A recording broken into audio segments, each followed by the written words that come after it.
So our first article is, like I said, about book banning. There have been a lot of groups around the U.S., like I said, Karens, just wine moms with nothing better to do, who are in a frenzy over LGBTQ books, as well as other books that we'll get into as we read this article. So let's go ahead and get into it. So this article comes from Common Dreams, and it was written by Julia Conley. Book banning efforts rising at unprecedented rate, U.S. libraries report. Right-wing attempts to ban books are showing no signs of slowing down, according to a report released Friday by the American Library Association, and in fact have reached an unprecedented level, with libraries and bookstores increasingly facing legal threats over the materials on their shelves.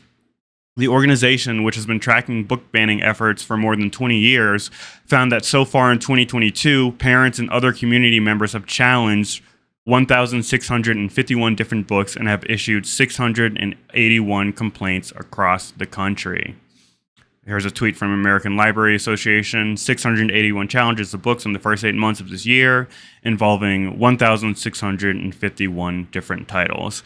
I think this kind of started with the CRT scare, them trying to ban books about the history of slavery and all this stuff, man. I mean, it's just right out of the fascist playbook. They even banned the book Mouse, which was a children's / like teenager graphic novel that dealt with Nazis and fascism. So you see where their priorities lie, right? They're giving the game away right there. It's, they're fascists and they're burning books just like the freaking Nazis did, man. Like, I mean, basically burning books, trying to keep their children freaking pure and Christian as usual, In 2021, 1,597 individual books were the subject of challenges, which can include written complaints, forms provided by and submitted to a library, or social media posts in which people demand books be removed from a library's collection.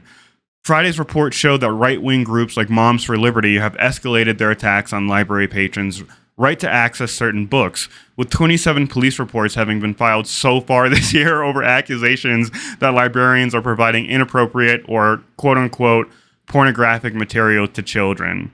So they're calling the police over books, not even in a school library, just in the public library. That's a whole new level of freaking authoritarian and insane, dude. From freaking Moms for Liberty.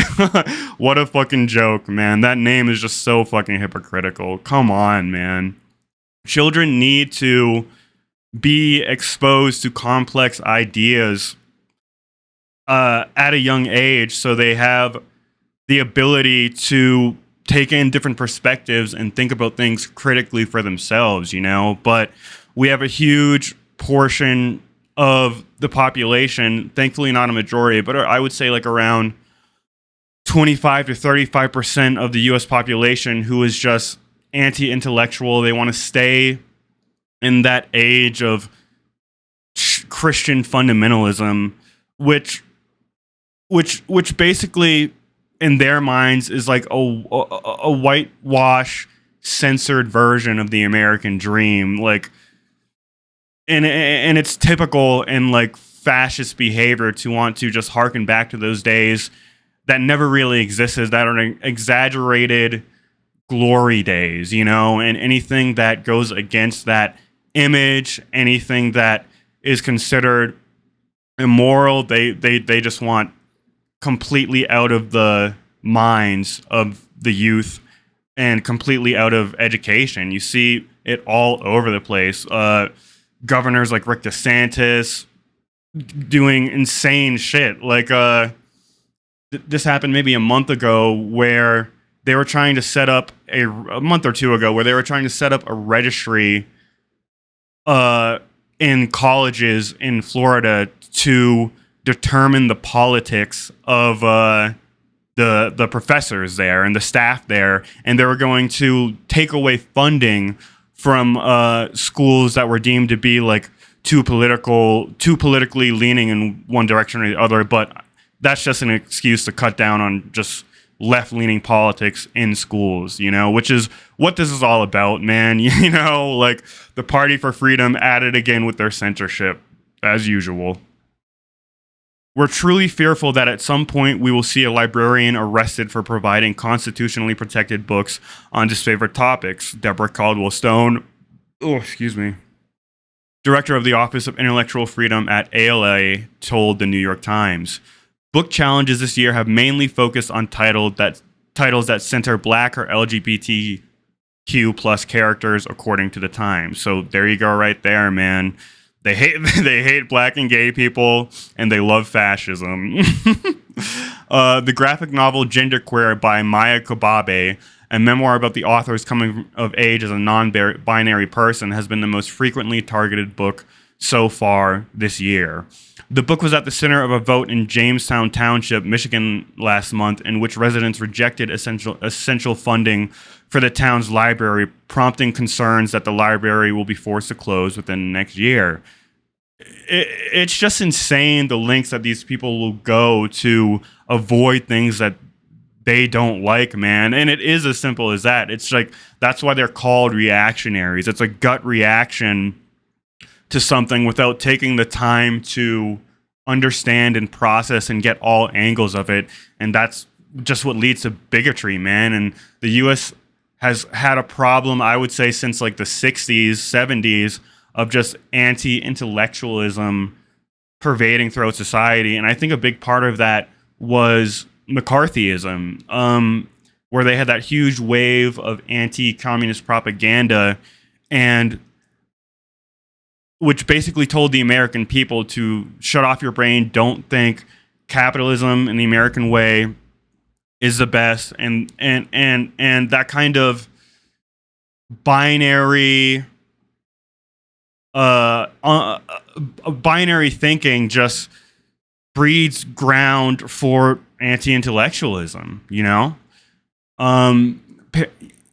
Let's see. Yeah, parents in a town in Washington also filed police reports against the school district for including Genderqueer in a school library's collection, and a Republican lawmaker sued Barnes & Nobles to prohibit selling the books to minors, a lawsuit that was dismissed last month. How fucking ridiculous is that? So not only are they targeting public institutions and trying to censor public institutions, they're also trying to censor private businesses from selling books, man. When does the censorship stop? They always complain about the censorship of from the left, but what they're talking about from the left, they're usually talking about literal Nazis being shut down on like Twitter, and here we are, just them trying to censor educational material, man, stuff that's used to break down boundaries between people. But you already know this. They love boundaries. They hate everything that may make them face things within themselves that don't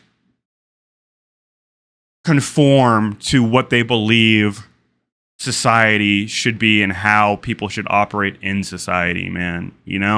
It's just it's crazy to think that in the year 2022 shit like this still happens, man. We and I've said it before on the show, like the right, they're good at organizing, and they're good at organizing on the grassroots level and getting their hateful bullshit to get shot into the zeitgeist, and we need to have people on the left to form coalitions to combat this, and speak up louder and get on the media and talk about this and combat that propaganda, or it's just going to get worse and worse and worse, It's insane.